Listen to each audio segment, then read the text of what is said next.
Hey, good morning, everyone. Welcome to the Sunday morning Boomer Bust Start Sit show.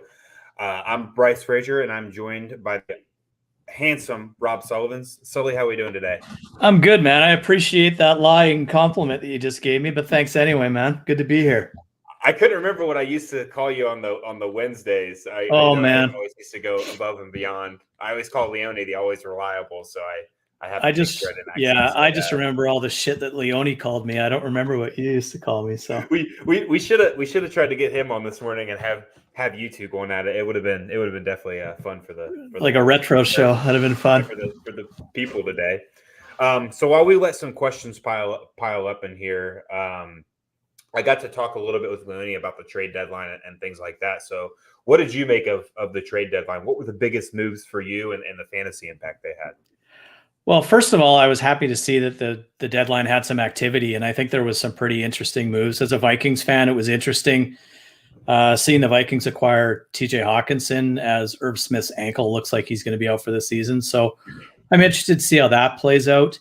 I think Cadarius Toney to Kansas City is quietly interesting. I like Chase Claypool to Chicago almost more for Darnell Mooney than I do for Chase Claypool. I think maybe he can pull away some of those doubles and some of those guys over the top from him. I'm trying to think of what else went down. The Packers not doing anything really surprised me. I don't understand. Yeah. There's rumors that they were trying to get Chase Claypool and they were offering up their second, but they preferred the Bears second instead of the Packers, which makes sense, I guess. And they also went hard after Darren Waller, who they were trying to get when they traded Davante Adams to the Raiders in the first place, and the Raiders said no. So interesting. It looks like Green Bay is kind of just packing it in, for lack of a better term. What else happened? Am I missing something? I feel like I'm missing some stuff. There was obviously some defensive moves, and then a bunch of lower level running backs got moved. I think Chase Edmonds got moved also. Yeah, that one was interesting. And Jeff Wilson went to Miami. So that one, I like what Miami's doing, right? Because they're bringing in guys that are familiar with that offense. So Raheem Mostert is anything but an Iron Man. So if he goes down, Jeff Wilson can slide in for him, just like he did in San Francisco. So that's probably a smart move for them. That's another trade. The trade that they made with Denver, bringing over Bradley Chubb, is another huge ad for Miami. Mm-hmm. I don't know what Chase Edmonds in Denver means. I thought Melvin Gordon might get released when they made that trade, but I don't think he's going to. I think it'll just be a gross fantasy backfield with those three guys all getting 6 to 8 touches for 25 yards. So yeah, it was definitely it's like all the quarterbacks, tight ends, and wide receivers. I feel like it benefited everybody. Like Chase Claypool moving, I think benefits him. Darnell Mooney, it benefits George Pickens. 100%. It benefits Justin Fields, and then we see Hawkinson. I think that benefits him too, because it seems like that you know him better than me, but the Vikings seem like they're always trying to get a tight end involved in that offense, and with Irv Smith always getting injured, and then Tyler Conklin was good last year, so you got Hawkinson stepping up in there. I mean, he's better than both of them, so I would imagine that maybe not an immediate impact, but definitely an upgrade. I think we'll see him get targeted in the red zone today if the Vikings get down there. I looked it up this morning. Irv Smith had a 12.75% target share. He'd seen 32 targets. Wasn't a ton.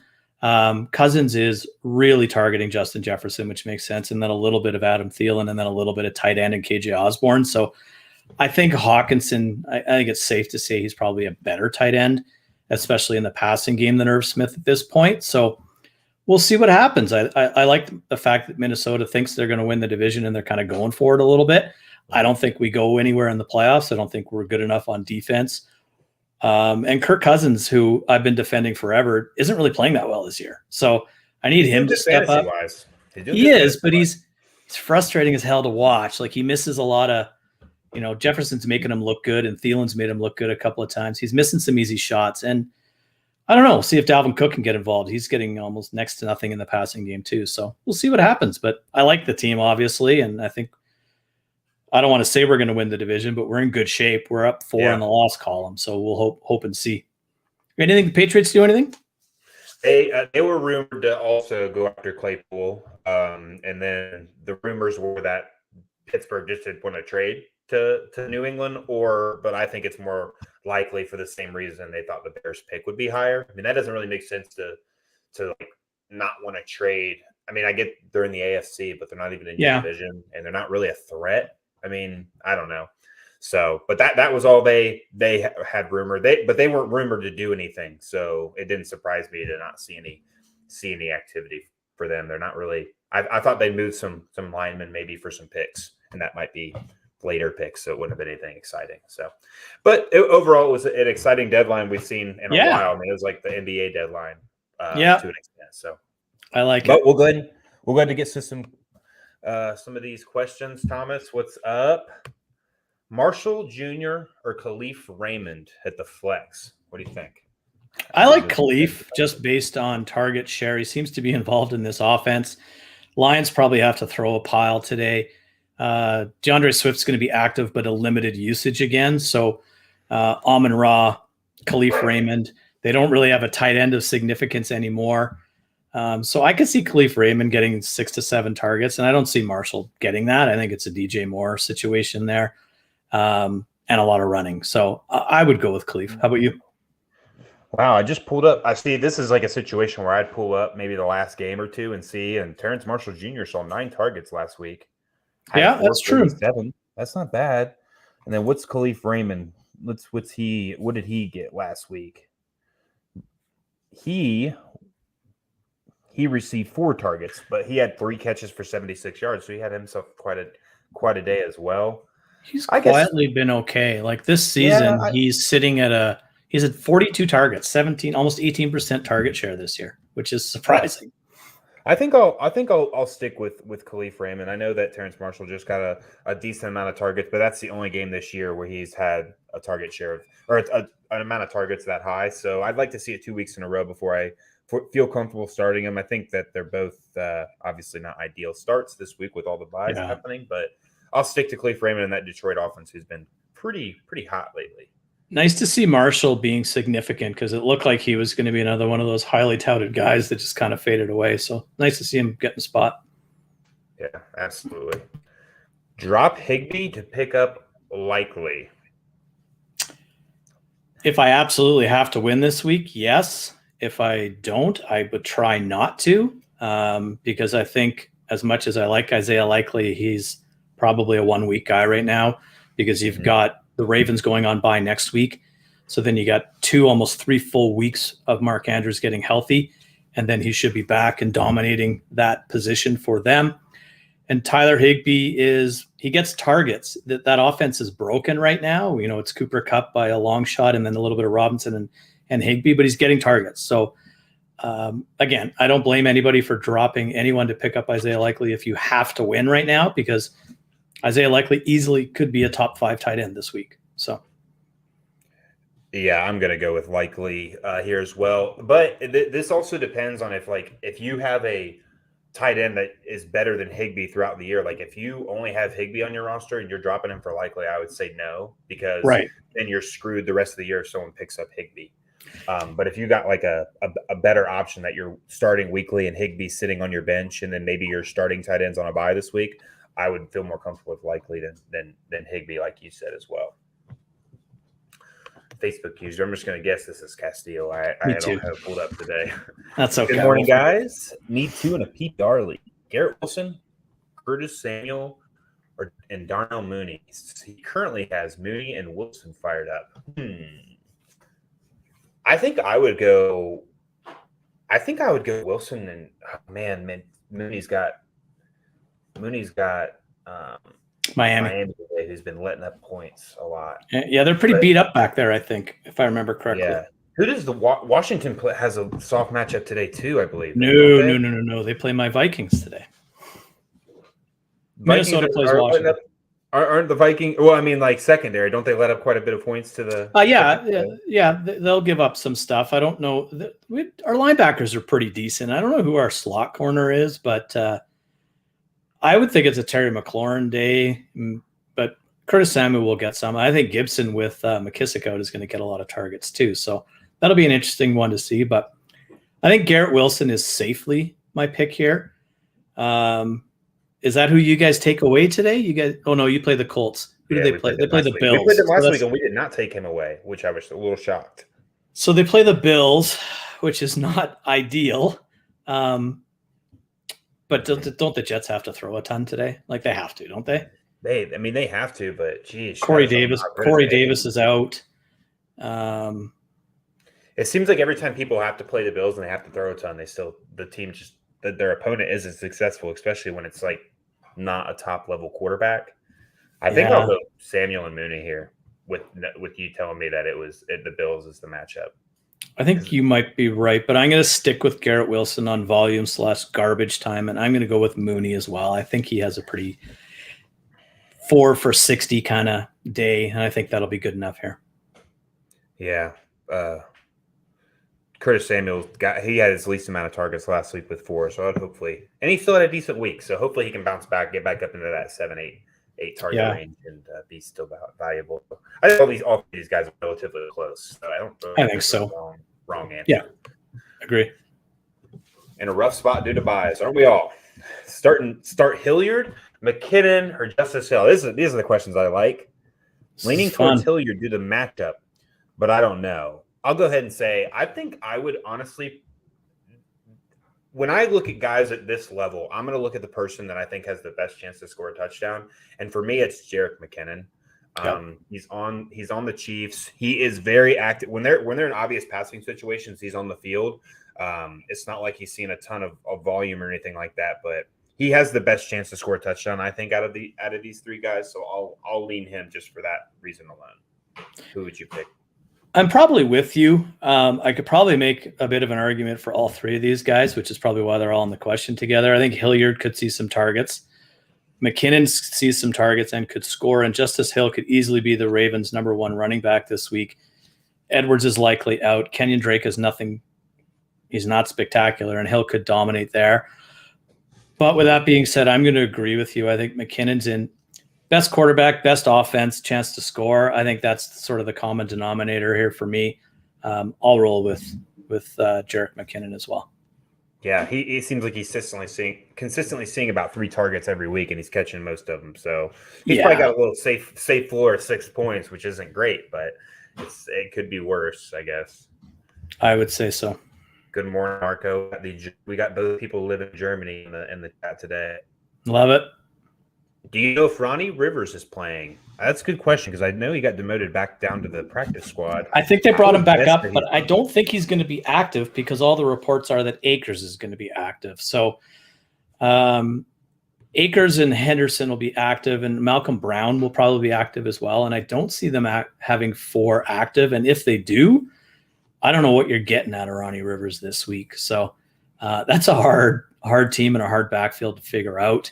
Bryce and I were talking before we went on, and I'm totally confused by the Cam Akers situation, how he hasn't been good enough to play for them all year. They wouldn't trade him, and now he's back, and the talks are that his usage is going to go up. So I have no idea what to do there. Henderson's been a disappointment. Malcolm Brown's been Malcolm Brown. I don't know. I would stay close to Twitter and see as the morning rolls on, but I have to be in a really rough spot to put Ronnie Rivers in my lineup this week. Yeah, you almost have to accept that. That's going to be potentially a 0 there.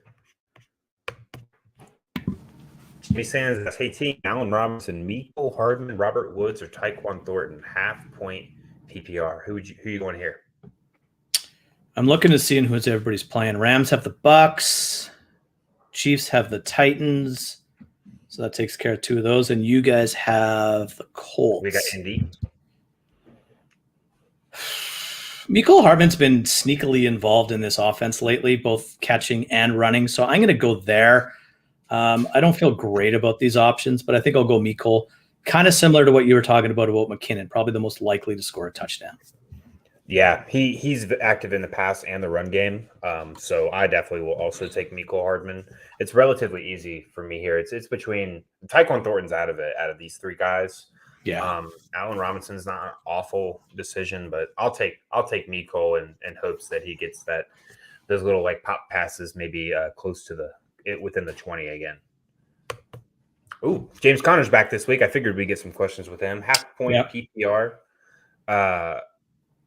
James Conner or Jacoby Myers? I'm worried about James Conner. I think that Eno Benjamin did enough to warrant some usage and some work. Seattle's not the worst matchup in the world, but their defense has been incredibly improved since the start of the season. I'm going to go with Jacoby. He seems to get I don't know, you watch him every week, seems to get like 6 to 8 targets every week. He's the go-to guy, regardless of who the quarterback is in New England. So I'll go with Jacoby, and he might even sneak into the end zone. I think this is not a great matchup against the Colts, but not one I'd run away from either.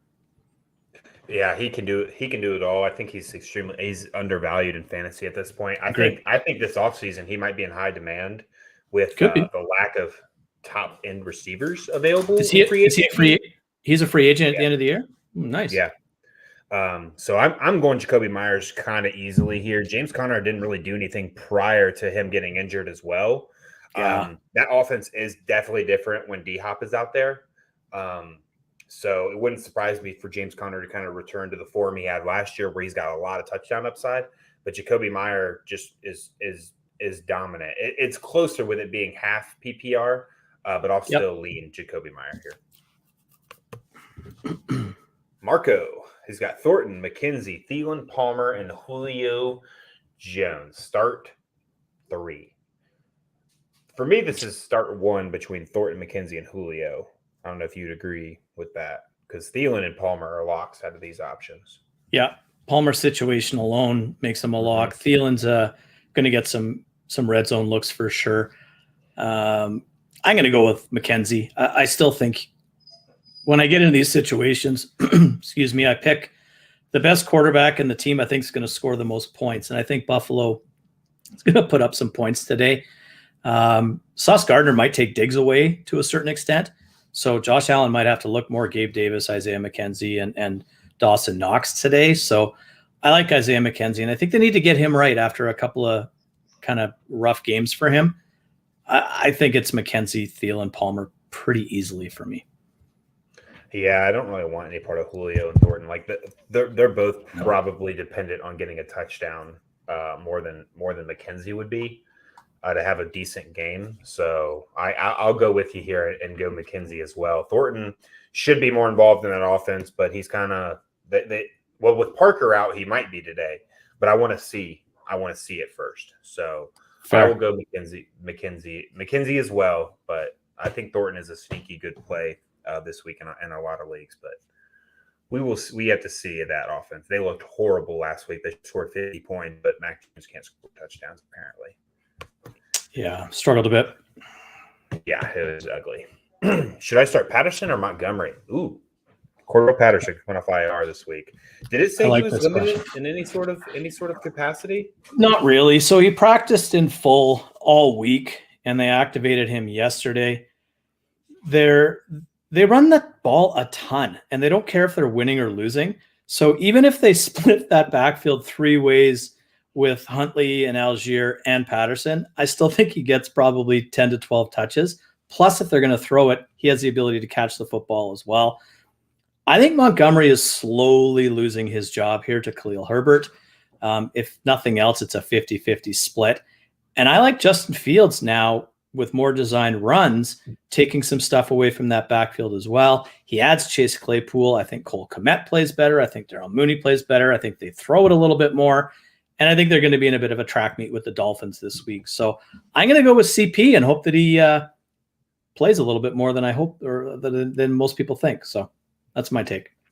Yeah, I was struggling with this one a little bit, but after listening to your reasoning, I think it becomes a little more clear. I'll go Patterson as well. It doesn't really make sense for them to have him play. Like the way that team's been doing, it doesn't make sense to really have him play unless he's 100% healthy. He's in the twilight of his career anyway. So, and they're a first place team, which is ridiculous, but they are, right? So they want to win.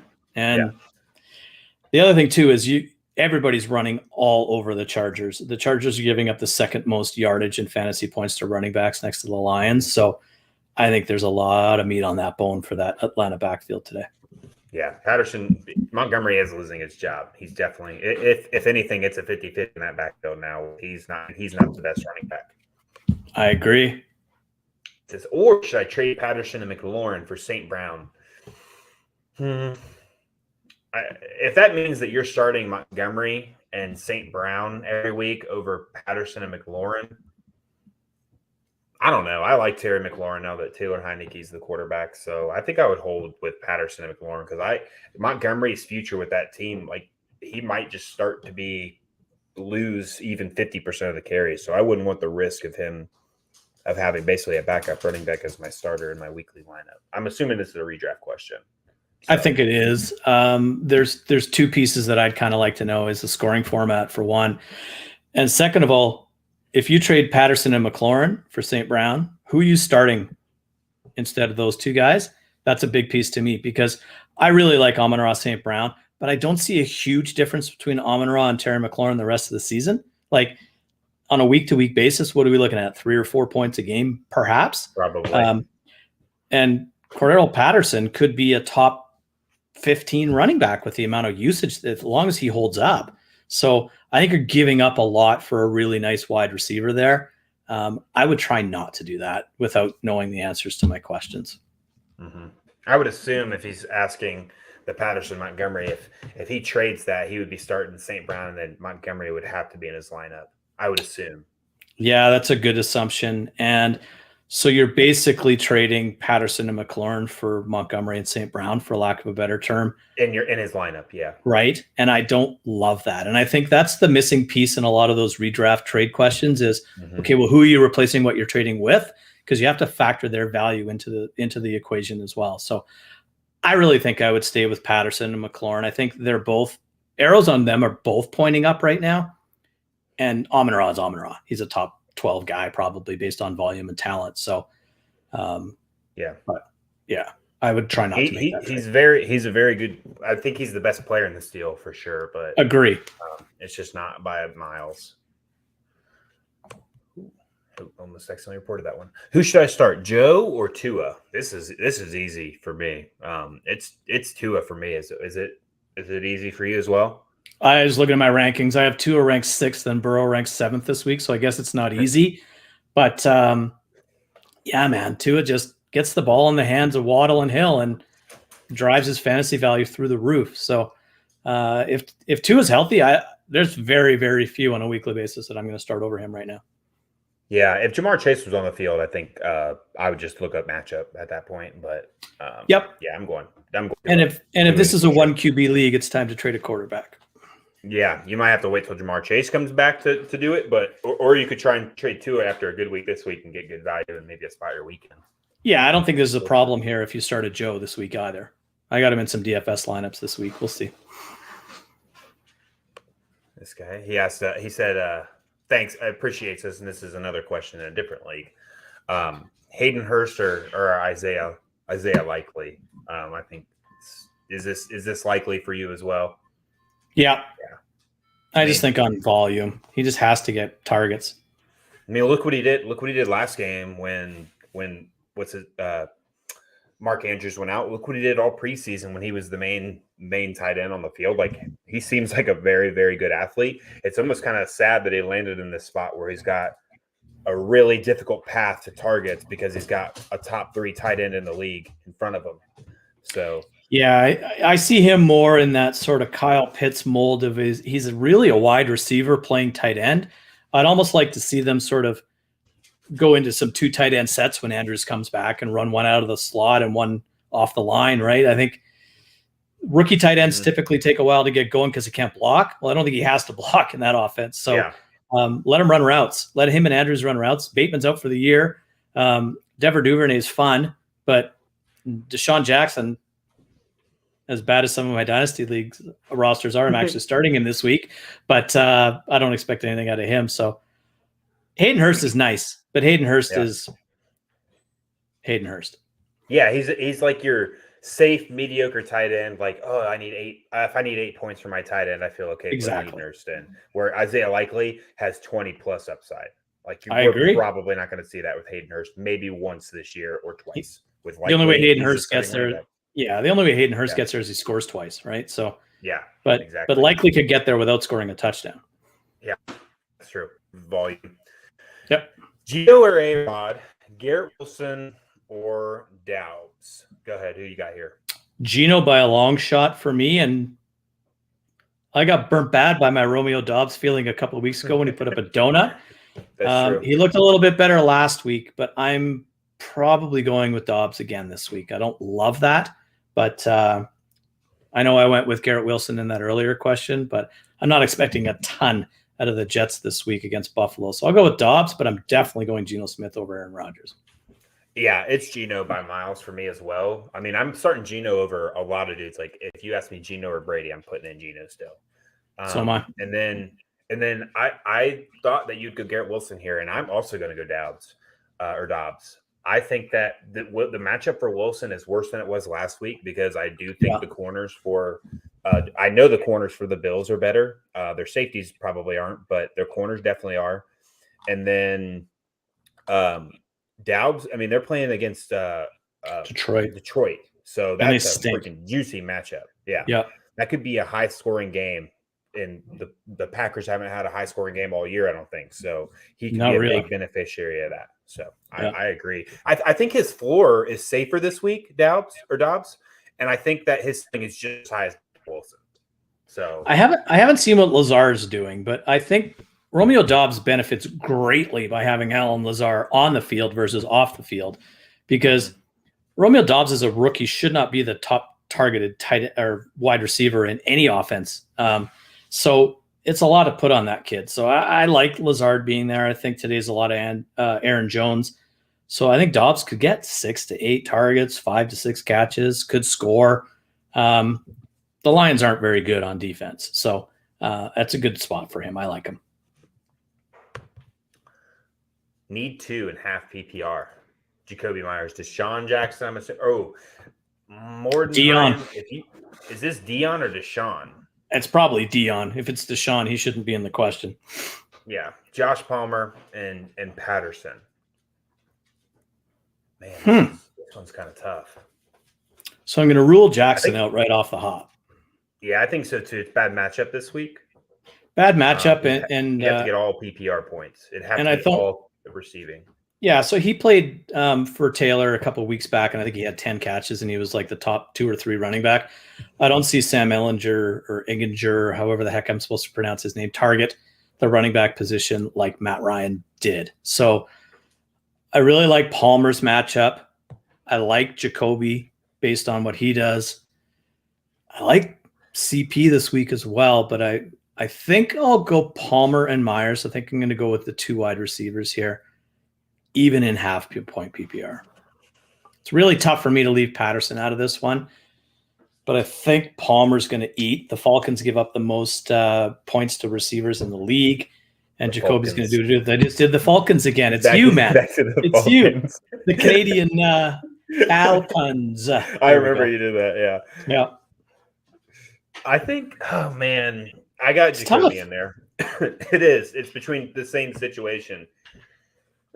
Because it's hard because we haven't seen Palmer as the only wide receiver option all season, and then Patterson's coming off IR. Yeah.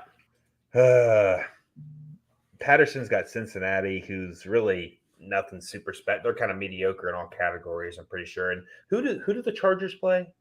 They play Atlanta. They play each other. Oh, jeez.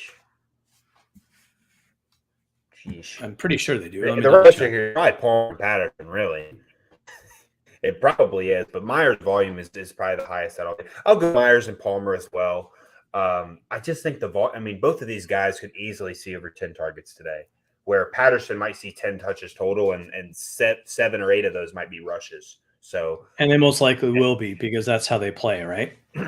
Right. So I'll go with that, even in the half PPR. That's what makes it tough. If it was full PPR, it'd be much easier for me, but half PPR is what makes it tough. Yeah.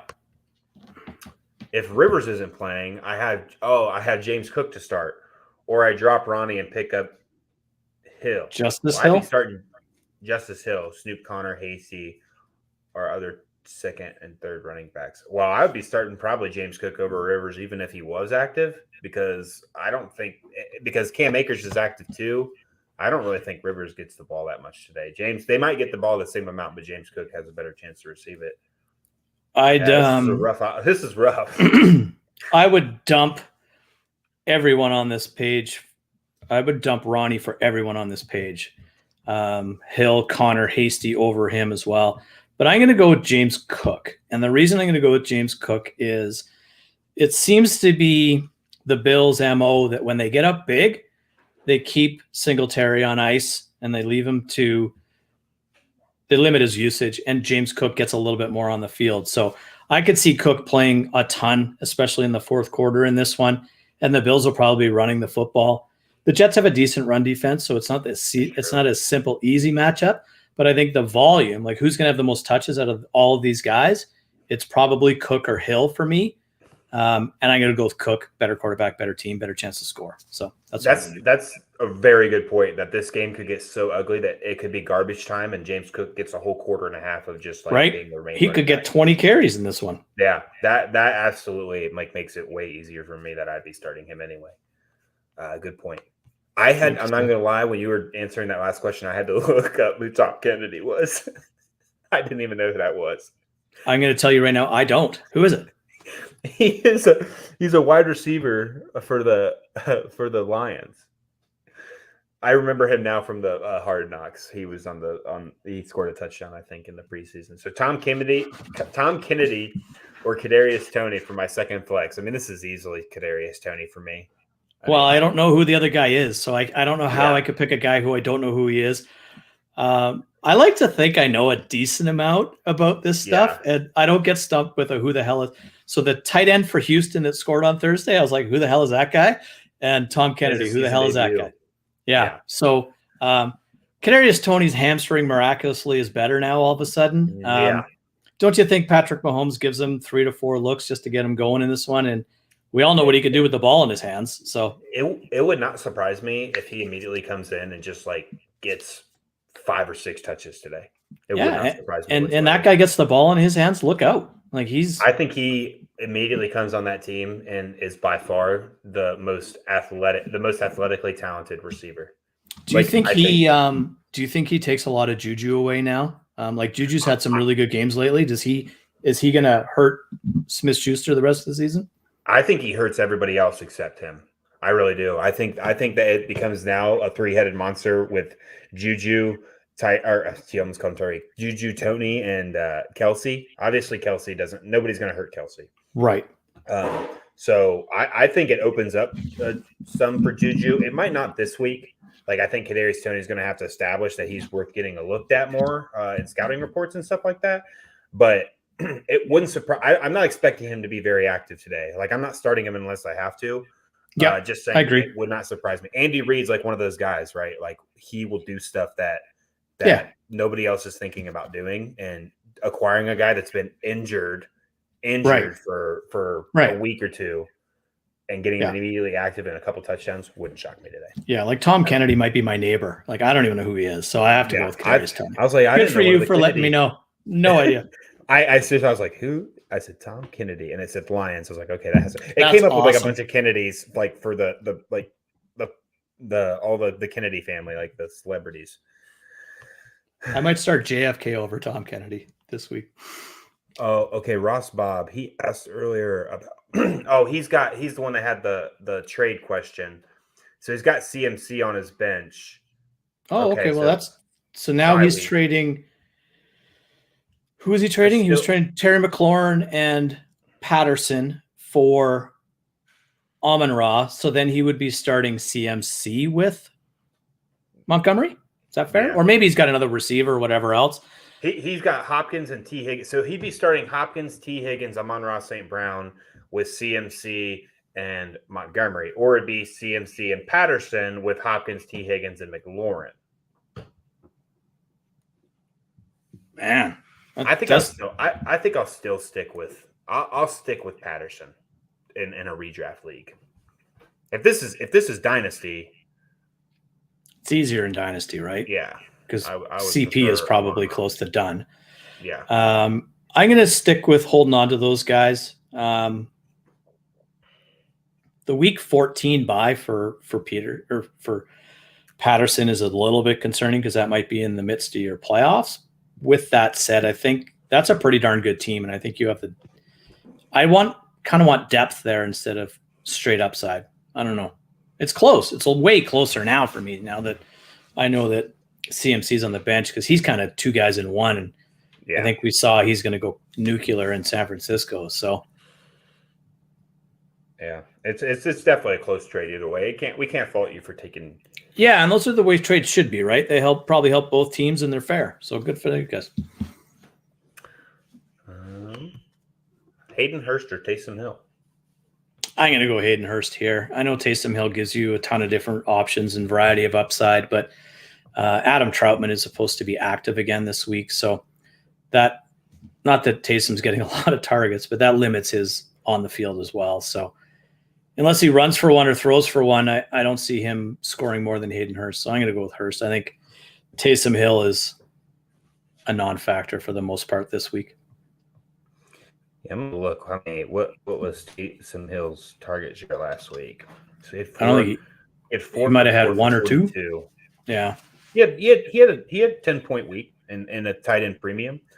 Yeah, I'll stick with Taysom, or I'm sorry, I'll stick with Hayden Hurst as well this year. He's only had 2 really bad weeks this year, one 2.2 point week, and this is 6.6. This is tight end premium, so this might not be super accurate, but it seems like he's getting close to double digits, if not double digits, every week. Where Taysom Hill, I just don't know how his usage is just so different each week. Like he might get 20 carries this week, or he might get 5 carries this week. So I really don't think they're that far off, though. Like I wouldn't mind starting Taysom Hill, but I think I'll lean Hayden Hurst, thinking that they've got to get somebody involved now that Chase isn't there, because we saw last week how ugly it is without him. Yeah, they don't have a third wide receiver, so Hayden Hurst sort of becomes that. And I think as you're talking, I'm thinking if I need a ceiling, I'm starting Taysom Hill. If I need a floor, I'm starting Hayden Hurst. I agree. Steven asks, hey guys, battling some bye/injuries. Can you share some thoughts on my flex spot? Full point PPR. Lazard, Dobbs, Rondale Moore, Zay Jones. So he's assuming he's just picking one of these guys for the flex spot this week. Who's this down to for you? I kind of narrowed it down to 2 myself. Who are you narrowing it down? It's down to 3 for me. It's down to the 2 Packers and Rondale Moore. So that's not exactly a stretch. There's 4 guys on the list, but Rondale Moore was really active last week for Arizona against Minnesota. And he ran, I think it was about 60% of his snaps out of the slot, which is where he needs to run his routes. He's not very productive out wide. The week before, when AJ Green didn't play very much, and who's the guy they traded for from Carolina? Why can't I think of his name? Robbie Anderson. Right. Robbie Anderson's almost a non-factor. So they had Moore playing on the outside a lot, and he was kind of insignificant. Now, Seattle is, I can't remember who their slot corner is. His name escapes me, but he's lights out. And the rookie? Yeah. Woolen, I think is his name. Yeah, he's lights out. I was listening to another podcast, and they're talking about how he's like top 5 PFF rated slot corners. So gives me a little bit of pause with Rondale Moore. Connor's back. Seattle stinks against the tight end, so Ertz should be more active. So I think I'm down to Lazard or Dobbs, and I think Lazard is the preferred target there. I don't know if he's playing or not, though. That's my biggest thing. So if Allen Lazard is in, I'm going with Allen Lazard. And if Allen Lazard is out, I'm actually going to go to Rondale Moore, because I think Dobbs has got a tougher assignment, even against the Lions, without Lazard on the field. That's a really long-winded answer. Yeah, I'm also going to go Lazard, because when he's playing, he's pretty much getting double digits each week. And I'm trying to look like the last report was 2 days ago, according to Sleeper, that he's officially questionable. Like, it doesn't say likely or doubtful, like sometimes it does with those questionable tags. So I would be paying really close attention to that. And if Lazard isn't playing, I think I'm going to go Doubs. And this is based on matchup alone. Because that, again, like we kind of alluded to earlier, that could be a really high scoring game today. So I want somebody in it and hope that Lazard maybe gets a couple touchdowns or something like that. I just had to look back at Seattle. I was trying to figure out who it was I started last week that I was really high on, and it was Wan'Dale Robinson. And Wan'Dale Robinson was getting like 6 to 8 to 9 targets a week.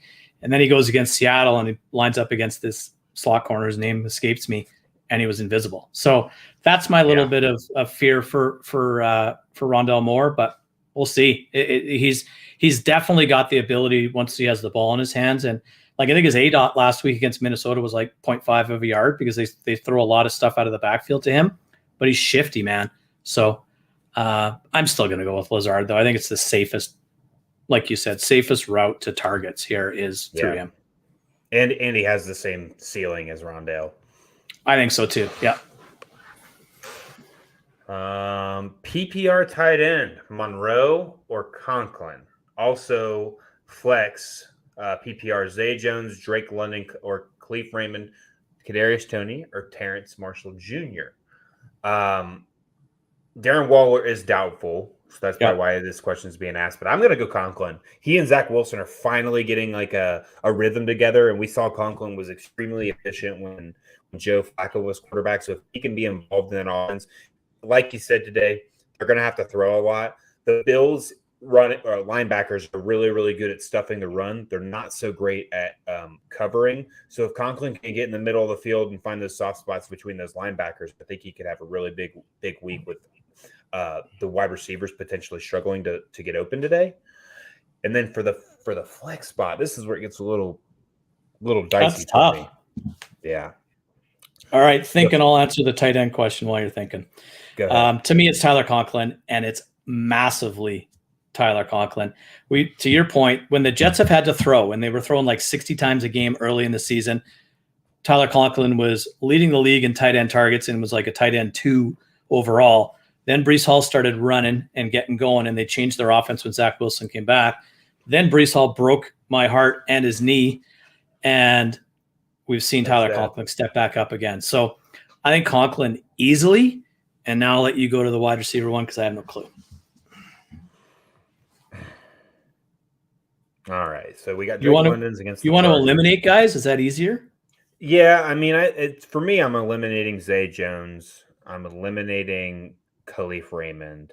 I'm eliminating Terence Marshall Jr. It really comes down to, for me, Kadarius Toney and Drake London. I think with these options, man, I might. Geez, I don't know. How do you not eliminate Drake London? I'm looking at his numbers as of recently, and I think I have to. I mean, it sucks, but it's true, right? Like the guy's got all the talent in the world, but if you don't throw him the football and you don't give him carries, he's just doing cardio every week out there. So Zay Jones, I didn't know it was raining. What did he even do last week? Not a lot lately. Trevor Lawrence has been struggling a little bit. So, but almost everybody who plays the Raiders is a top 5, 6, 7 quarterback. So Trevor Lawrence should have a good game, but it's probably all Travis Etienne. So I'm eliminating Zay Jones. I'm eliminating Drake London. I'm eliminating Kadarius Toney based on what I think snaps will be. So now I think I'm between Khalif Raymond and Terrace Marshall. You took Khalif Raymond earlier. I know, and I'm thinking the Bengals secondary is pretty good, isn't it? Like, aren't they pretty legit? Their safeties are good. Their corners aren't anything their corners aren't special. And they lost somebody last week, didn't they? Of significance. I think I'm going to stick with. I think they lost a pass rusher. I think I'm going to stick with Khalif Raymond based on volume, and it's ugly, but I think that's what I'm doing. I'm just going to risk it for the biscuit, and I'm going to throw in Kadarius Toney and hope he finds the end zone. Oh boy, I like it. I mean, can't argue that. Yeah, the safe play, I think I'm going to go with Khalif Raymond to get me like a safe floor of, I guess, 6 points. But like when the floor maybe is so low, maybe 8, 4 for 40, he could score. They're going to be trailing, so I like that aspect. But so should Carolina. So, and Kansas City's going to throw the ball. I don't know if they'll ever run the ball again with the weapons that they've got now. So we'll see. Yeah, I mean, I like Pacheco, but it's like they don't really care about establishing a run game. They don't really have to. Right. So, I'll just go Kadarius Toney because all these guys' floors are so low that I don't feel bad throwing in a guy that has I think the highest ceiling out of all these people. So, no argument there. Yeah. Do I trade Kamara? Kamara and Diontae Foreman for CMC. I need help. Well, I would. If you need help and you're the one trading away 2 people for 1, that's what I'm confused about here. I would. I wouldn't trade CMC for Kamara and Foreman though. I would if I like had nobody, like if I had literally like if my best option at running back was like I don't know. Well, I'm trying to think of a really bad running back option. Like if my best option at running back was like the Denver starting running back each week, then maybe I would do that because I would feel much better with Foreman in that spot. Or maybe And I really don't. you're an absolute, oh my God, I have to win team this week, and CMC's on bye on your bench, and if you don't win, you're toast. So then maybe you make this trade, right? Because then all of a sudden you've got two guys to go into your lineup. So perhaps I would do that. So I'll frame it as this: if I'm the manager who has Kamara and Foreman, and I can afford to maybe lose one this week, or I might do that because I think CMC is two players in one. I think in San Francisco, he's back to that potential of top 12 running back, top 24 wide receiver every week. So I would add him if I could get away from losing this week. And yeah, if Kamara's sitting on your bench, if CMC's on your bench and you're going to lose and it eliminates you, trade your mom if you have to win. So do what you got to do. Yeah, I think this trade could be beneficial to both teams. Like, because I really don't think like Kamara is like a huge downgrade. I think he's a top 5 a potential top 5 redraft running back moving forward, where Christian McCaffrey is arguably number 1 or 2. So yeah, Dalton is targeting Kamara quite a bit. So yeah, if this is dynasty, I would much rather have CMC by a long shot. But if it's redraft, which I'm assuming it is, I couldn't. Context matters here. So if you need a win or you just want to upgrade, I could see both sides to that trade. I agree. DJ Moore or Josh Palmer as wide receiver 2, Higgins by wide receiver 1. Who are you going here? I'm going DJ Moore, and I know that Palmer is going to get a ton of looks, but something about PJ Walker and DJ Moore kind of clicks. And it's the Jays. Yeah, like DJ Moore was stuck in neutral with Baker, who I thought would be good for that offense, but clearly was not. DJ Moore, Carolina gets Cincinnati. Higgins is obviously your 1. Palmer has Atlanta, who gives up a ton of points. I could see going either way here, but I'm not starting. Like, we don't even know what Palmer's going to do as a feature wide receiver in that offense. We can make assumptions he's going to get a lot of targets and be productive against an offense or a defense that gives up a ton of points to the receiving position. But DJ Moore is DJ Moore, who's been arguably a top 15 wide receiver his entire career and seems to have some juice now with PJ Walker. So I'm sticking with DJ. Yeah, I'm finally DJ Moore is a guy I feel comfortable putting in my starting lineup. It's because I traded him away. Yeah, Baker Mayfield is a wide receiver 1 murderer. He's garbage. He goes on to, so he should never find himself as a starter unless there's injury again in the league.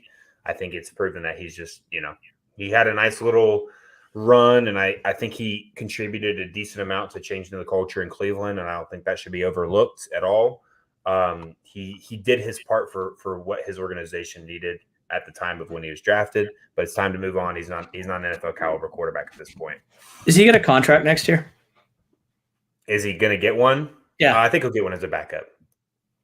I wonder if he'll take it. If he's looking for starting quarterback money, he's not getting it. That's not happening. I don't know if his ego can take signing as a backup. I think he might be starting for like the Hamilton Tiger Cats or the Toronto Argonauts. I think come to Canada. He might go over there and play with Johnny Manziel. There you go. Who should I drop? Full PPR. Choose a wide. Who should I drop? Full PPR. Choose a wide receiver in a flex for dropping. I feel like this should be a start question. Okay, so who should I drop? And full PPR, choose a wide receiver and a flex. Okay, so thank you. So now I can't read. Well, it's sad when I'm the English major of the show. How about let's pick our full PPR wide receiver and a flex out of Rondell Moore, Mooney, Deion Jackson, Drake London, Cadarius Toney, Chase Edmonds, Warren, Pittsburgh's running back. What's his name? Jalen, and Wan'Dale Robinson. So, Wan'Dale's on bye, right? The Giants are on bye, yes. So I think the drop and the starts are mixed in together into this question. I'm dropping Warren for me. Yeah, that's easy for me. That's easy for me. I agree. They've talked about him getting more work, but still, it's a lackluster offense. And as much as Najee hasn't played well, he's still legitimately the best running back on that team by a mile. So who am I picking as my wide receiver out of Moore, Mooney, London, Tony this week? I am starting Rondale Moore out of that list. And then I have to flex between Mooney, Jackson, London, and Tony.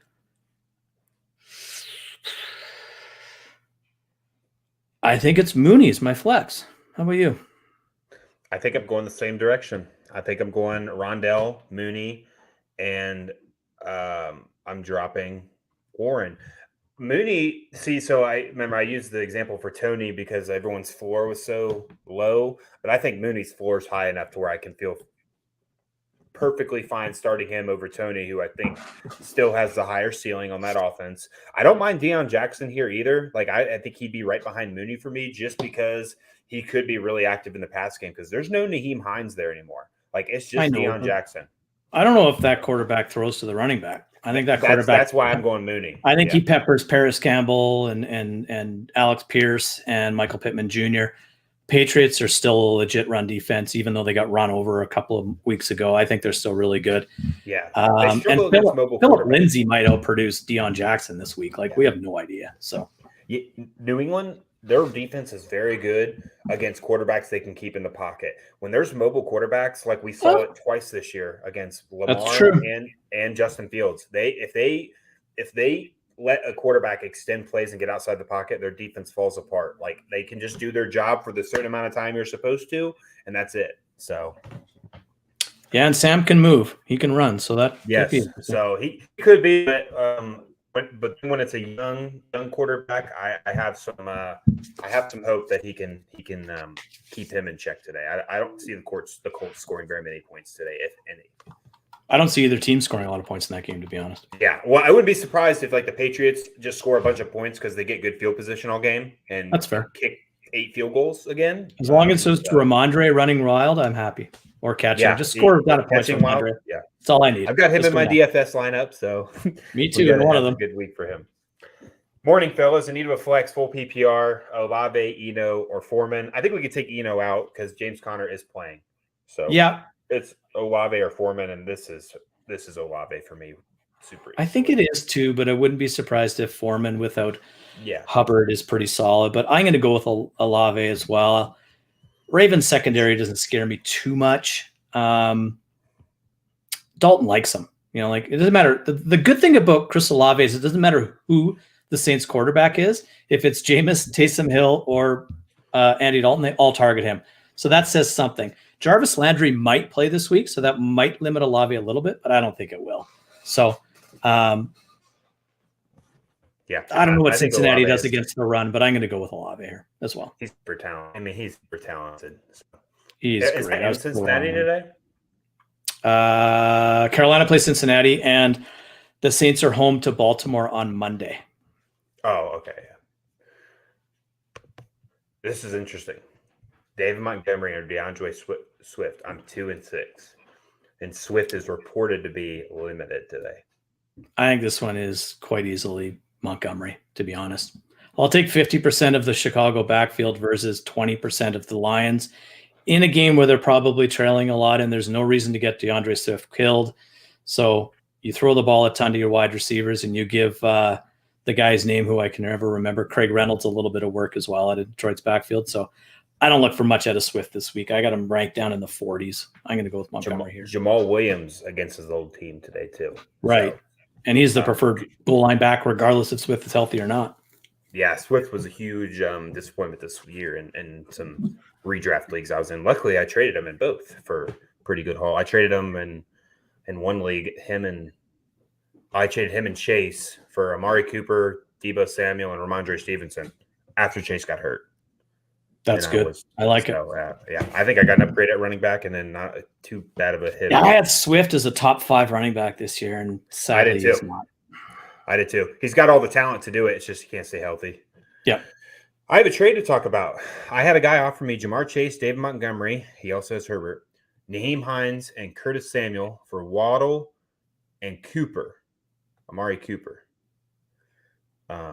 Chase. I have Montgomery. Diggs and Evans as my wide receivers, along with Waddle and Coop. Jamar Chase, David Montgomery, Nyheim Hines, Curtis Samuel for Waddle and Cooper. So Waddle and Cooper you start every week. So now you're going to start. You got to wait 3 weeks to start Jamar Chase, but you're going to obviously start him. Nyheim Hines is useless. I'm sure he's a really nice guy, but for fantasy purposes, he's kind of useless.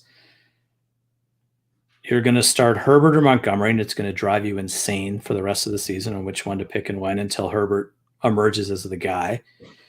And I don't think Curtis Samuel is much of a thing with Taylor Heineke like he would be with Carson Wentz. So you're giving up a top 5-6 wide receiver in Waddle for a top 15 wide receiver. I think he's got Waddle and Coop. Right, but you'd be giving up that. You'd be giving him up, right? Like what's Waddle? Top 5-6? Cooper's top 15? Is Waddle really any different from Jamar Chase? No. Right now in fact, I probably would rather have Waddle. A, is not hurt, and B, Chase is going to take it. It's not like Chase is going to come back and just be lighting it up. So yeah, this is an interesting one, but I think I would rather – I might try to get a little bit more creative and trade Cooper for some of those pieces if you need some running back depth or something. Like trade Cooper for Montgomery and Samuel. See if you can do that. I don't know. Or don't do anything at all. But I'm not getting rid of Jalen Waddle unless I'm winning big time. If this is a redraft league, I really don't see – I think Waddle has more value than Chase at this point. Because who knows if he comes back and he's already got an injury now that's hampered him. Who knows it doesn't start to bother him again if he takes a little bit to get back into full gear. No thanks. I'll take Waddle. Amari Cooper has been balling out with Jacoby Brissett. I imagine when Deshaun Watson comes in there, I mean, should be great, shouldn't he? With more touchdown upside. Yeah. So I'll hold. I will hold here because Nyheim Hines, Curtis Samuel's a solid flex play. Jamar Chase is a great player, but David Montgomery is not a guy you feel comfortable starting at running back. So I don't think you can right now. Yeah. So no thanks. I'll keep what I have there, Castillo. Deion Jackson or Pittman at flex standard league. I'll take Pittman here. Me too. And the scoring format changes a little bit, but not a lot. Yeah. Bad matchup for Pittman. I mean, it really is. I imagine they have to take him away today. New England usually does a pretty good job at that. So it wouldn't surprise me if both of these dudes have a terrible, terrible week this week. But Pittman has the best opportunity to get in the end zone. So I'll put him in for that reason. Christian Watson's active for the Packers. I just saw that. I just read it down here too. Yeah. I don't know if that means anything, but it might. You know, I still think if that guy catches that bomb on the first play of the season for the Packers against the Vikings, that his life would be totally different.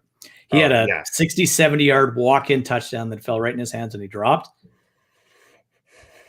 Brutal. Poor Aaron Rodgers. He's going to have a full head of Poor Aaron Rodgers is a statement that no one should ever say. You got to Aaron Rodgers. You don't like him, but his athletic talent is just something that one day we'll be like, wow, at least I got to see that because he is a phenomenal athlete. One of the best quarterbacks I've ever seen in my life.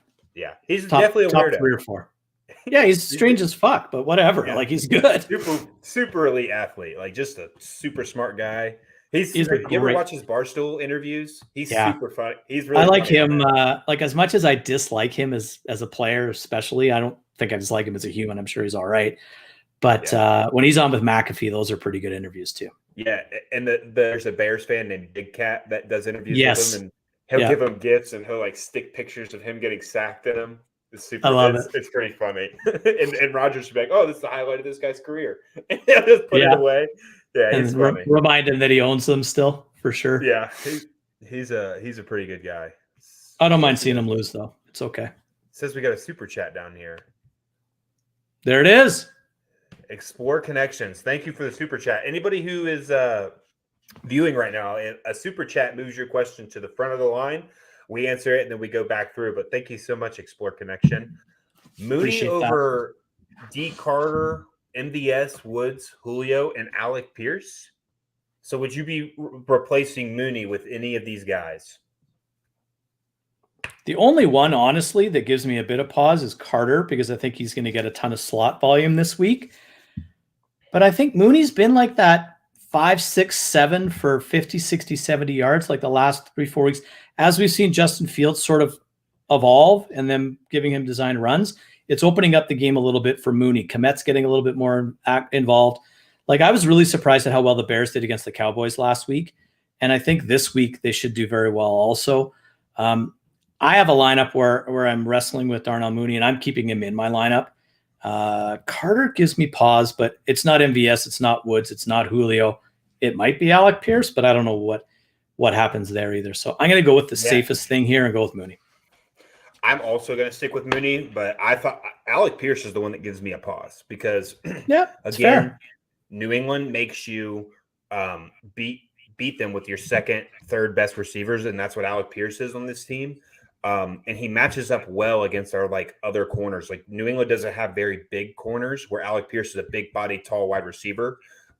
So he could definitely get up there and get some jump balls. But I'll go with the best athlete who I think gets the most touches today, and that's Darnell Mooney as well. Thank you again for connection for a super chat. Darren Waller is officially inactive.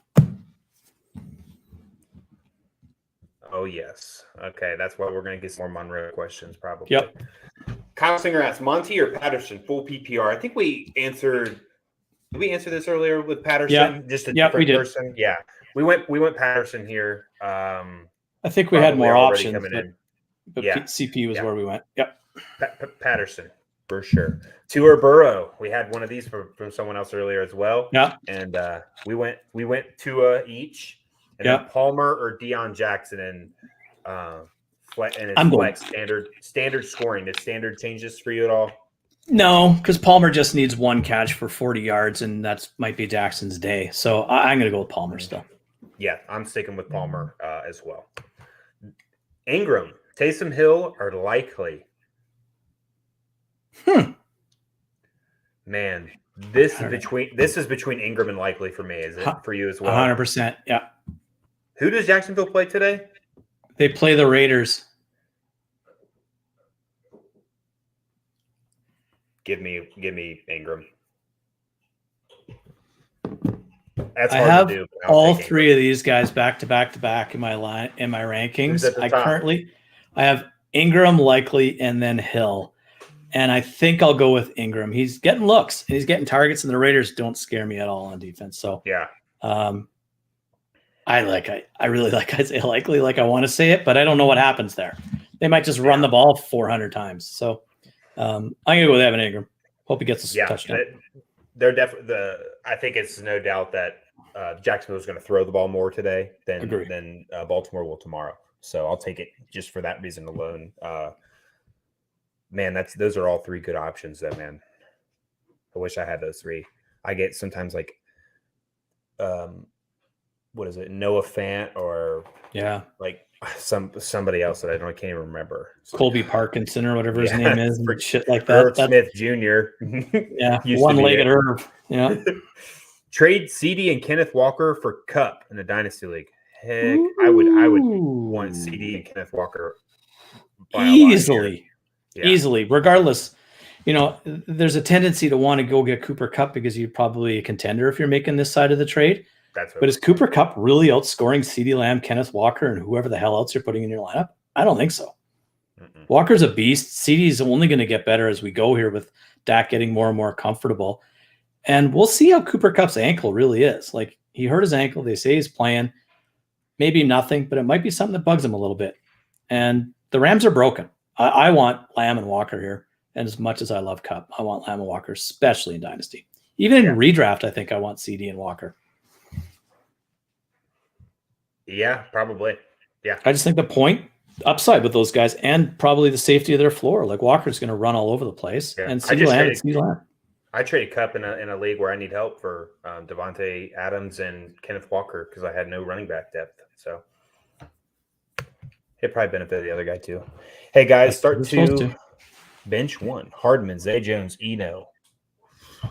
Half point PPR, half point per first down. This is I'm benching Eno here.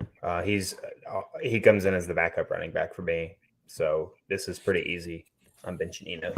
Benjamin. It's Eno or Zay Jones, but it's a Zay Jones revenge game against the Raiders. So let's bench Eno. Yeah. I'm benching Eno. Sup, fellas? Khalil Herbert or Michael Carter if Robinson is out? I'm going to go flex today. Carter for me. Yeah, I think I'm going to go Michael Carter as well. If they throw today, it could be a ton of checkdowns for Michael Carter Jr. I mean, just a ton of them. So I like him today. Me too. Ooh, this is a good one for you. Romeo Doubs or Rondale Moore for your wide receiver 2. And should I flex Monty or whoever I don't start as the wide receiver or as the flex position, I'm assuming is what he means. Oh, if I don't start as a wide receiver 2, yeah. So basically pick one wide receiver, one flex out of these 3. So we had this one earlier, and I said if Lazard plays, I like Dobbs over Moore, and if Lazard doesn't play, I like Moore over Dobbs. I think with the news coming out about Christian Watson being active, we would have seen that Lazard wasn't going to be, so I'm going to assume that Lazard is playing. So I'm going to go with Romeo Dobbs over Rondale Moore, and if I then have the choice between Moore and Monty, I'm going to go with Moore. So I'm going to start both the receivers. I am also going to start both of the receivers. Monty is touchdown dependent. So he could get him today, but I just don't like that when these guys aren't. So that's kind of how it goes for me. I agree. This is a different person asking the same question. Deion Jackson or Pittman at the flex, and we both went Pittman Jr. Yep. Also, if James Conner doesn't have emo in my bench, James Conner is playing today, so don't have to worry about that. I think with Conner back, and I think Eno still has some value, but I think Arizona is going to throw a lot more than they normally would, and they only throw a decent amount anyway. Where James Conner comes into play is they've been having trouble scoring in the red zone, and that's where he does his damage. So yeah, that's why Eno doesn't have any value to me, because Eno's not going to get any goal line carries. He might get some stuff in between the 20s, but I think they're going to throw to Moore and Hopkins and Ertz a ton more this week because they have to. So, and Kyler runs too. So yeah. I would not go with Eno if I didn't absolutely have to this week. Good morning. Help me choose a flex, please. McLaurin, Montgomery, Deion Jackson, Christian Kirk, James Conner, or Evan Ingram. This one's easy for me. How about you? I'm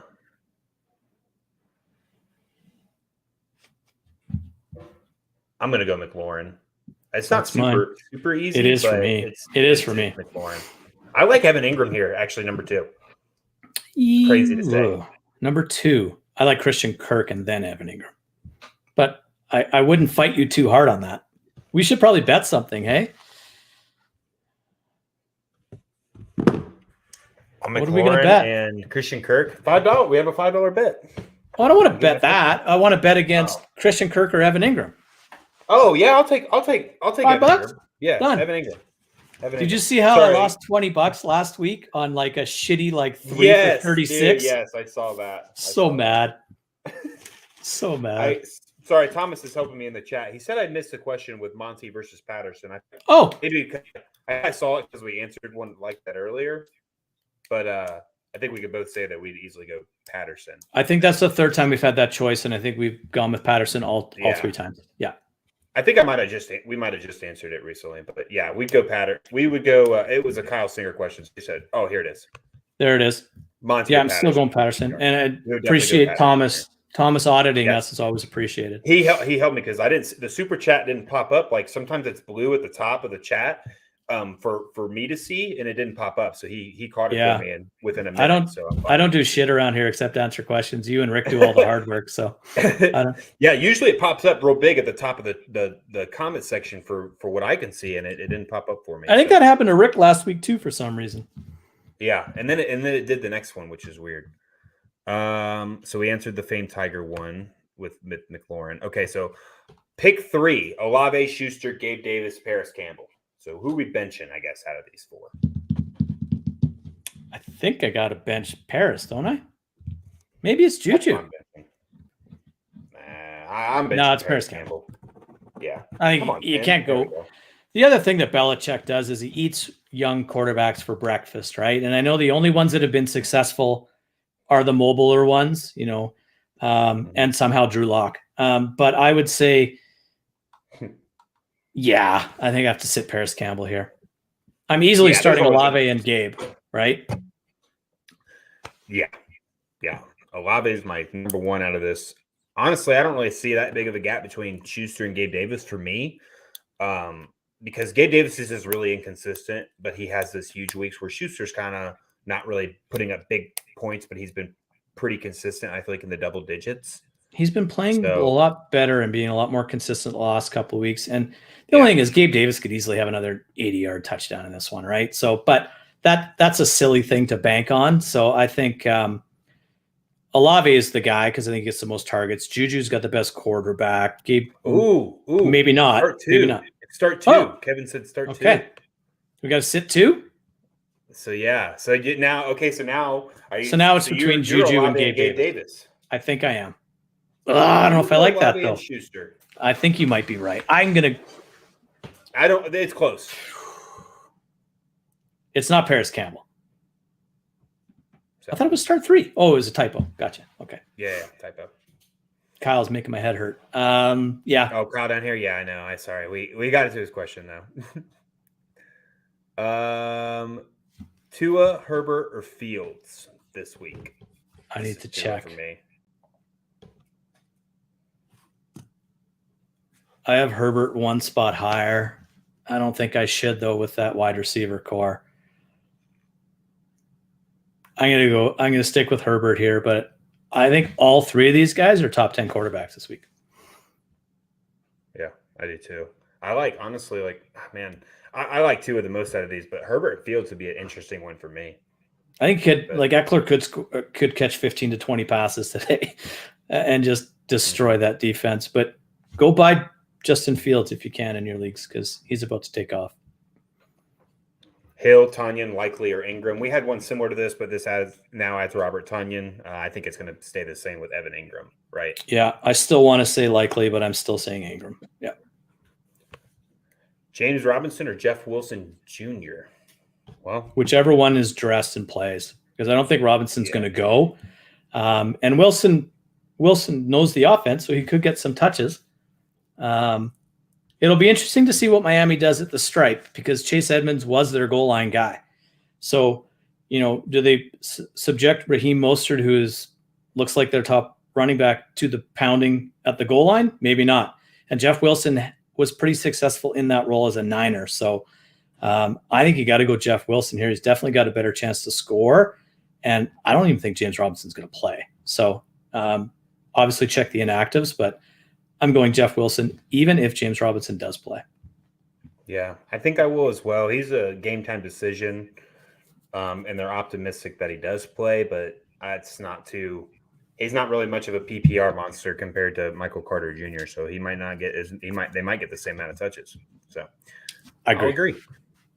Walker, Etienne, Swift, Dalvin Cook, Josh Palmer need 2 running backs and 1 flex. This is 3 running backs. Good problem to have, and this is easy for me. I'm going to go Walker, Etienne, and Dalvin Cook. Put whoever you want at the flag. They're all running backs, so that's my 3. Check. 100%. Easy. DK or Christian Kirk? DK Metcalf. Easily. This is Jared. I know who this is. And then DeAndre Swift and Deion Jackson. This one's a little bit more interesting. Ugh.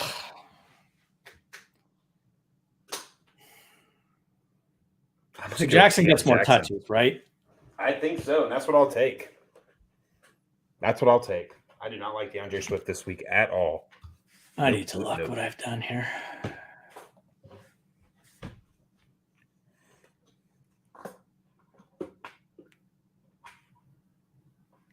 I have Deion Jackson ranked higher, so gross. I'm going to go with Deion Jackson. Yeah, this is if Swift wasn't reported to be limited, this would be easy, much easier. But he is. So, I'm starting Swift over Doubs. What do you think? Swift is giving me a headache this week now. With all he's hard to. I think I'm going to go with Romeo. I don't want any part of anybody that is saying that they're limited. That's just how I go with fantasy. Because if they're limited, they might see 5 or less touches today. I told everybody to give Romeo Doubs a chance 2 weeks ago. I had a good feeling, and he scored 0 fantasy points. DeAndre Swift is a pain in the ass. And as much as I like him, he's incredibly difficult guy to roster this season because you've lost him for a big part of the season. And he's been limited for a big part of the season. And when he wasn't limited, Jamal Williams has taken all his goal line work. So Detroit's secondary stinks. They give up a ton of points to the wide receiver. Again, I think Romeo Doubs is viable this week because Allen Lazard is in the lineup, I'm assuming. So I'm going to go with Doubs as well. And I just hope I'm not steering people into another donut again this week. But I like Romeo Doubs again this week. Yeah, I mean, like we said, Swift being labeled as limited role, that's a not a good, very, very bad label, especially for a guy that's already been injury prone, a team that really is far away from winning the division. They're not going to be competitors this year. It just doesn't make sense to risk him. So Dan Campbell's not messing with us, is he? No, I don't think so. I don't think he doesn't seem like that kind of jokester. And then Kyle said, after he let us know we missed his question, and Thomas relayed it to me. Thanks. Sorry about that. I usually don't host this on Sunday morning, so it's because I went down to the super chat and I think I skipped this question. But he did point out that Ingram's going against that weak defense, which is why we're picking him over guys like Likely. I think he's a top 5 play this week. So I think he's right there. Oh boy, Joe Lindsay. Pitts or Everett? Thanks, gents. Have a great day. This is Everett. I know it pains your soul to pick this, and next year, Sully, it's going to be Pitts. The answer is always going to be Pitts. But this week, what do you think? I have Everett ranked higher, so it's Everett. It's just so wrong. Just throw him the ball. Put Desmond Ridder in there. Just throw him the ball. I wish that division was somewhat decent. So, why do you put in Desmond Ridder? Why do you draft one guy 4th overall and the other guy 6th overall and not use them in back-to-back seasons? What are you doing? Arthur Smith might not be there very long, so. But he's a freaking first place. He's not going to get fired. Yeah, well, but it's it's just like one of those situations, though. But if you want to run the ball 50 times a game, draft 2 offensive linemen. Why are you drafting Pitts and London if you don't throw the football? Pisses me off. Anyway, Gerald Everett. Big week for Gerald Everett this week. Big week for Kyle Pitts, too. What the hell? Somebody's got to score for them.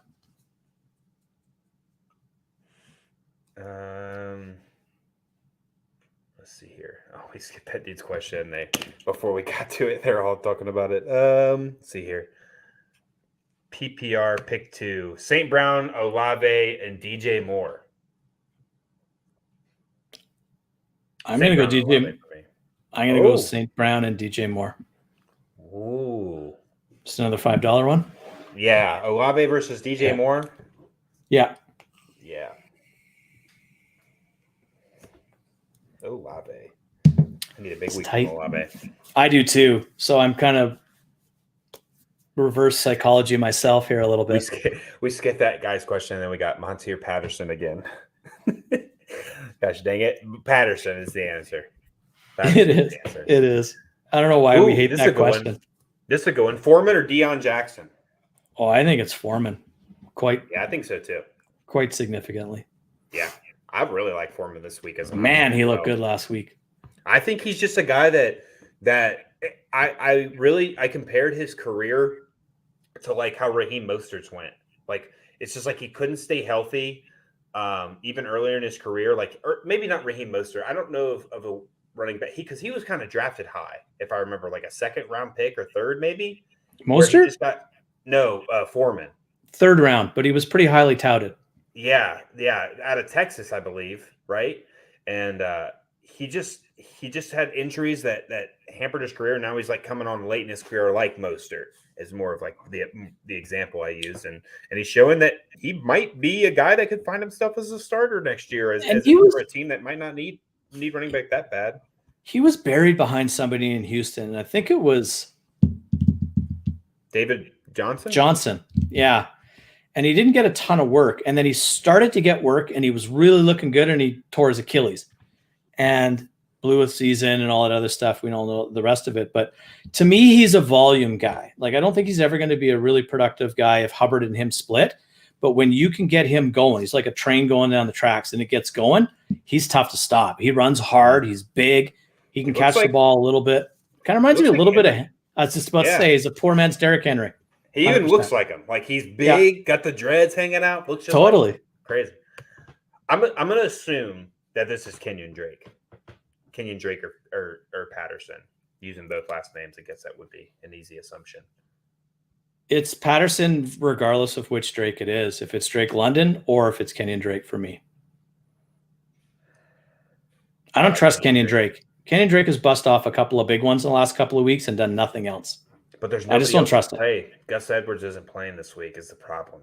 Fair. So it's like now Kenyon Drake's on the field a lot more. I think the Saints defense is back though too. They are at their defense. So I'll go Patterson as well, but I think it's kind of close for me. It comes down to usage, right? And unfortunately, we don't know how much CP is going to be used. So, but yeah. That's fair. Mark asks another question. Lamar Jackson or Kyler Murray? Let me look. I'm pretty sure my answer is Kyler. I think mine is too.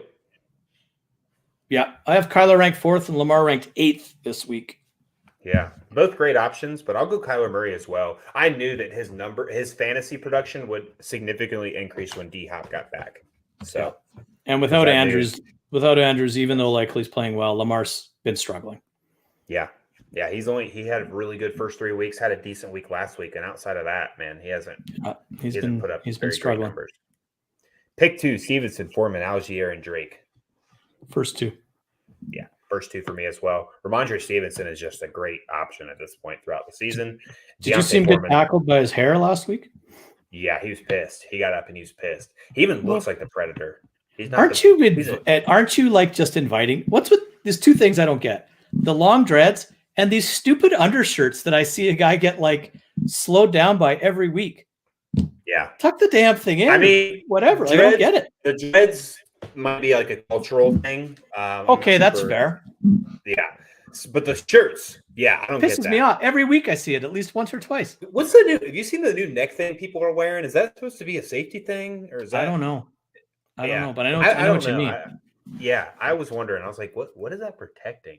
But I'm sure maybe there's a nerve in there. It stops your head maybe from snapping all the way back. I don't know. I think it might be that landing on the turf head snapping back thing. Like they used to have ones that were like a huge like pad. Yeah. Like fullbacks used to wear in linebackers. Right, because they never did anything else. But I don't even think you could turn your head to catch a pass with that thing on. So yeah, you never saw wide receivers and stuff wearing it often. Right, maybe tight ends. But pick 1: Valdez-Scantling, Zay Jones, Robert Woods, or Claypool. The answer next week is going to be Claypool unless they're on bye. But what about this week? That's tough. I think it's Zay Jones. I think it is too. I think it's Zay Jones. I really want it to be Claypool. I do. It should be Valdez-Scantling, but he's been a massive disappointment. Yeah, I mean, he has been his whole career. But he would catch the odd bomb from Rodgers, right? Like every third week or so. He's done nothing in Kansas City. Yeah.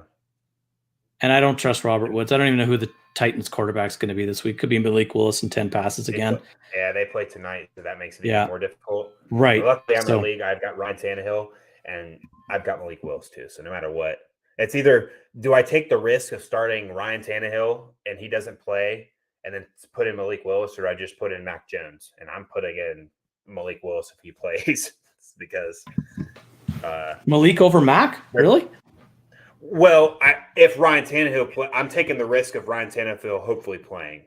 So you'll take Tannehill over Mac Jones, and you'll settle for Malik. I'll settle for Malik, because Malik's not going to be able. They're not going to be able to do what they did last week and run it like that because they're playing Kansas City. So they're going to have to throw the ball. It depends if they want to lose by 40 or 35. I think they lose anyway. But you're right. Yeah. You got to throw the ball more than 10 times. Yeah, and Kyle said thanks and no worries. And again, I'm sorry that it was my fault. I skipped it. But it was totally Bryce's fault. The chat is never this lively during my Tuesday night show. So seriously, it's a little bit harder. They're just all over the place. I love it. I have Terence Marshall already playing. Already playing more. Need a flex. Pick up Marvin Jones, Sammy Watkins, KJ Osborne, or play Marshall. I'm going to play Marshall. So am I. The only one I would consider is KJ Osborne. And with Irv Smith on IR and with Hawkinson in his first week, you might see a little bit of KJ Osborne, but he's so hard to trust as a third or fourth option in the Minnesota offense. So I think we've seen, to Bryce's point earlier, if you were with us, Terrace Marshall is been involved since PJ Walker took over and Robbie Anderson got shipped out of town. So I'll go with Marshall as well. Yeah. Morning, gents. Full PPR. Sit one. Juju, Tyler Boyd, or Josh Palmer? I'm not sitting Boyd. So which one of the two am I sitting? Yeah, that's what it's for me. Man. I just got to look to how I ranked it. It's the only way I can answer it. I think I'm. I think I'm going to sit Juju. Man, I don't want to sit Juju. I'm sitting Palmer, but I don't love it. Boyd 15th, Juju 21st, and Palmer 25th this week. I think I'm sitting Palmer. Yeah, I'm going to take it back. I'm going to sit Palmer as well. I want to see what he's like when he's the only wide receiver on the field. He might. That's my thing for being the main target. They might just go a ton of Eckler, a ton of Everett, and go in the slot with DeAndre Carter, right? We don't know what I think it should be Josh Palmer again because Atlanta is so bad against the opposing wide receivers, but we just don't know. It also depends if AJ Terrell is playing today because he is the only good player on that defense now. And he's out, right? Best player. And is he? Okay, so that I'm pretty sure he is.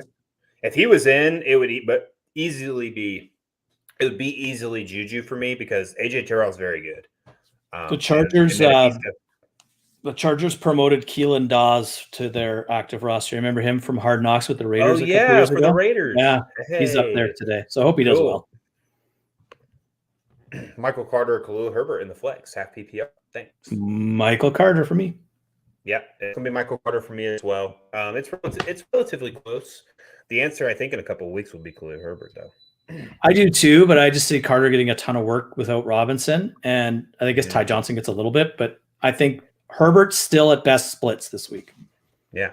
All right. Super CNB challengers have a bunch of questions for us. So Christian Kirk, Khalil Herbert, Deion Jackson, or Josh Palmer at flex today?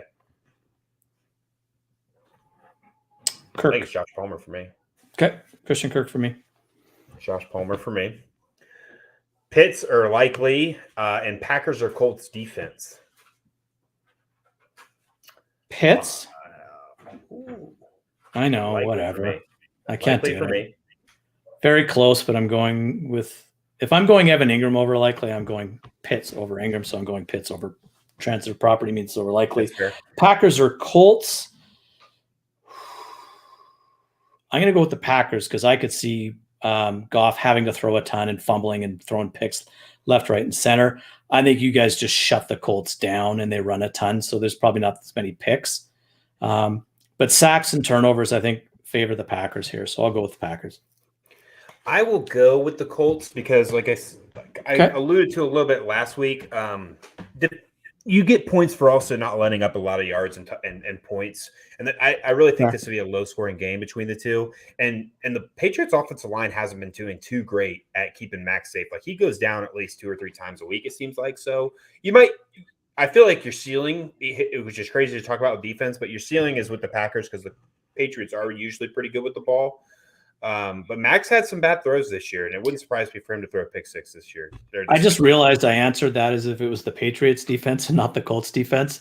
That said, I'm still going to go with the Packers. I think you're right. I agree with everything you said, but I still think situation. We just saw Goff turn the ball, fumble 4 times 2 weeks ago and throw some picks, and they're going to be chasing. So I think they're both a good pick, but I would take the Packers over the Colts.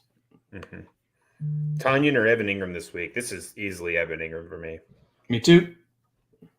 Kenyon Drake or Michael Carter? I think we're both going to go Michael Carter here. Yes, sir. And then Hurst, Likely, or Conklin? Who do you like here? Here I'm going Likely. Yeah, I'm going Likely as well. I like Conklin this week too. So do I. I like all 3 of these guys. Yeah. Like you're in a good spot. Yeah, but I'll lean likely as well. AJ Dillon or Naheem Hines? I have to go with AJ Dillon. I know he's struggled, but again, the Lions stink. And it could be a blowout. And you put Aaron Jones on the bench and AJ Dillon. They got to get AJ Dillon going. And this is a good spot to get him going. Mm-hmm. I don't even know if Hines is going to see the field.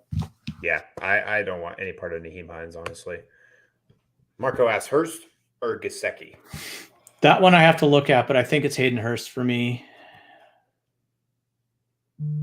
Yeah, 2 spots higher. Hurst at 11 and Gesicki at 13. Again, both viable options this week. Yeah, you could go floor ceiling where the ceiling is with Gesicki, but I'll go Hurst because I usually look for floor options at my tight end position when it's guys in the middle of the pack. And we appreciate you, Super CNB Challenge. Yeah, thanks for all those questions. It's awesome. Yeah, thank you. We'll go quickly here so we can finish up and get our lineups picked. Pick one: Thielen, Boyd, or Gibson. This is Boyd for me. It is actually. Boyd. It would be Boyd, Gibson, Thielen for me, but it's Boyd. Yeah, I forgot. I knew without McKissick, I think he has to. Yeah, I think he has to go. Brian Robinson was out. It'd be Gibson for me. That's also, fair. sit 2 out of Mike Evans, Waddle, Pittman, Olave, and Boyd. Holy guacamole! I'm sitting Pittman. Can you put that up there? I'm not smart enough. I'm not smart enough to listen. Hovering over it. I'm sitting Pittman. Wow, I'm going to sit Pittman and Olave here. That is hard. I'm going to sit Pittman and Boyd. Yeah, I could see it. I just Pittman and Boyd. Man, it hurts my heart to sit Olave because he's been so good to me this year. But Pittman and Olave, I would go with Pittman. Here's saving these guys. It does. At least Pittman, you can make a quarterback argument, I think. But I think that's the way for me to go. Deion Jackson or Khalil Herbert? I'm still Khalil Herbert. Yeah, Khalil Herbert for me as well. Should I sit Swift and play Herbert and put in Terrence Marshall in this flex? Currently has Swift at running back and Herbert at flex. Wow. I would start Herbert. Do I start Marshall over Swift is the question. I think I might have to. Yeah. I just don't. It wouldn't surprise me if DeAndre Swift is just active today and he's not on the field. It would not shock me at all if he didn't. Yeah, I don't know why teams do that, but it pisses me off. But whatever. I could see it too. So yeah, I'm with you. Yep. I think he's the number 3 running back today. I think he on that roster, he's the number 3 in touches by the end of the day. So no, thank you. Good morning, gentlemen. I have lots of guys on bye, so no questions this week. Thanks again for everything. Well, thanks for coming in, Jeff. We appreciate Jeff, you're awesome, man. Yeah. You can ask us anything, like look at all favorite color, favorite ice cream. We're here for you, man. Jamal Williams every week flex at this point.